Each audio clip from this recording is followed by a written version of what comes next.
আসসালামু আলাইকুম, welcome to my blog. কি অবস্থা সবার, কেমন আছেন? আপনাদের দোয়া আলহামদুলিল্লাহ ভালো আছি। আশা করি আপনারাও সবাই ভালো থাকেন। দোয়া করি সব সময় আপনাদের জন্য। তো অনেক দিন পর আপনাদের জন্য একটা নতুন ভিডিও নিয়ে চলে আসলাম। আমি কিছু ব্যস্ততার কারণে ফেসবুকে সময় দিতে পারছি না, সময়টা একটু ক্ষমার দৃষ্টিতে দেখবেন। তো যাই হোক, আমি এখন দাওয়াতে চলে যাচ্ছি, মানে একটা গায়ে হলুদের অনুষ্ঠানে যাব। তো রেডি হলাম, খুব নাকে মুখে রেডি হওয়ার পর যেহেতু হলুদটা শুরু হয় ওই সাইডে হচ্ছে 7টা থেকে 8টার মধ্যে। কারণ হচ্ছে কি, আমাদের জিনজিরার ওই সাইডটাতে, কেরানীগঞ্জের সাইডটাতে 1টার মধ্যে বা 12:30টার মধ্যে সেন্টার অফ করে দেয়। এই জন্য সব কিছু তাড়াতাড়ি করে চালু করে দেয়, বা তাড়াতাড়ি করে অন করার কারণ হচ্ছে সবাই একটু এনজয় করতে পারে মন মতো। তা আমি বাসা থেকে বেরই হয়েছি হচ্ছে 9টা বাজে। আর এই হচ্ছে আমার সুন্দরী ভাবি। তো যাই হোক, আর এই যে সিচুয়েশনটা চলে আসছে কথা বলতে বলতে, হলুদের এই যে সিচুয়েশনটা, এই সময়টাতে আমার হাজব্যান্ড খুবই আনইজি ফিল করে। কারণ ও হচ্ছে মানে সহজে এই সবে ফিল হইতে চায় না, ওর কাছে আনইজি লাগে। ও আমাকে আরেকবারও বলছিল, কিন্তু এখন সবার ফোর্সে ফ্যামিলির রক্ষার খাতিরে আর কি এই সাইডটাতে ওর যাইতে হয়। তা আমারও লাগে, কিন্তু কি আর করার আছে, এখন একটা গায়ে হলুদে গেলে তো করাই লাগে। আর এই যে আমার রাজকুমারী, সে তো সেই এক জায়গায় গেলেই হয়েছে তার ফাইজলামি শুরু করে দেয়, আর খুবই নাচানাচি করে। আর গান শুনলে অন্য অন্য বাচ্চারা কান্নাকাটি করে, আর এই ম্যাডাম হচ্ছে গান শুনলে লাফালাফি শুরু হয়ে যায়, নাচানাচি করে। আর বাদাবে তাদের খাবারের মেনুতে ছিল হচ্ছে গরুর বিরিয়ানি, কিন্তু আমার কাছে অনেক ভালো লাগছে বিরিয়ানিটা, অনেস্টলি বলছি। যারা মিস করছেন তাদের ক্ষেত্রে সরি দিতে পারছি না। তো যাই হোক, মজা করলাম। আর আমাকে কেমন লাগছে অবশ্যই কমেন্টের মাধ্যমে জানাবেন। খাওয়া দাওয়া শেষ করে বসে আছি, আর সে হচ্ছে বসে বসে নাচানাচি করতেছে, কারণ সেখানে গান চলতেছিল, এই জন্য সে নাচানাচি করতেছে মনের সুখে। আর তার একটা চাচ্চু ছিল, চাচ্চুর সাথে ফাইজলামি করতেছে, যে হাত ধরে হাত ধরে, মানে এমন একটা অবস্থা। এর মধ্যে কিছু নাচানাচি হবে, এই নাচানাচির কারণে ওরে নিয়ে বসলাম যে দেখি ও কী করে। এখন দেখি ও ওর মতো গান গাইতেছে আর প্রিপারেশন চলতেছে, কারণ এখন কিছু কিছু মেয়েরা নাচানাচি করবে।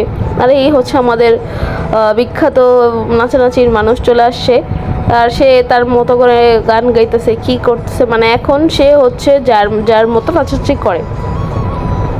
এই যে কিন্তু এই জিনিসটা যে আমার কাছে এত বিরক্ত লাগে, কারণ হচ্ছে কি, যখন আমি মানে একটা গায়ে হলুদে যাই বা যেখানে যাই, আমাদের পুরান ঢাকার অবস্থায় আমাদের এখানে ডিজে হয়, কনসার্ট হয়, কিন্তু যেমন নাচানাচিটা আসলে খুবই কম হয়। কারণ আমাদের এখানে আসলে এগুলা যদি নাচানাচি হয়ও, কিন্তু নিজেরা এনজয় করার সময়টা পায় না, এই হচ্ছে কথা।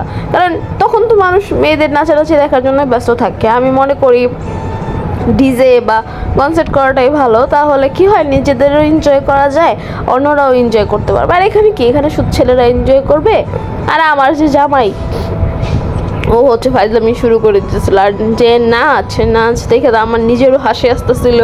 কি আর করব, এখন একটা গাল হতে গেছি, কি আর আমার একমাত্র মেয়ের কথা কি বলবো, তার কোনো কাজ আছে? সে বসে বসে নাচানাচি করতেছিল। আমি যে ক্যামেরা ধরছি, কত কষ্ট করে ধরছি, এটা আমি নিজেই জানি। তো যাই হোক, আপনারা ডান্স দেখেন, আমি একটু ঘুরে আসি।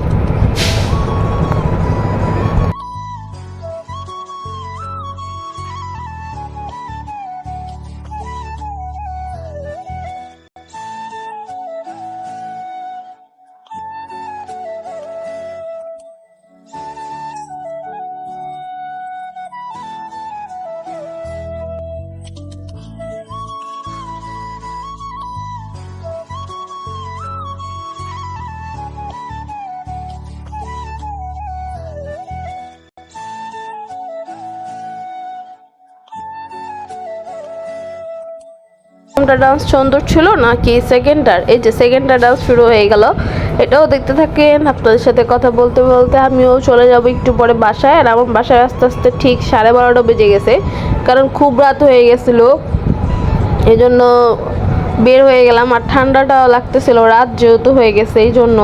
তো যাই হোক, সবাই ভালো থাকবেন, সুস্থ থাকবেন, আর অবশ্যই আমার জন্য দোয়া করবেন, আমার ফ্যামিলির জন্য দোয়া করবেন, বাচ্চাটার জন্য অবশ্যই দোয়া করবেন। আল্লাহ হাফেজ, টাটা, বাই বাই।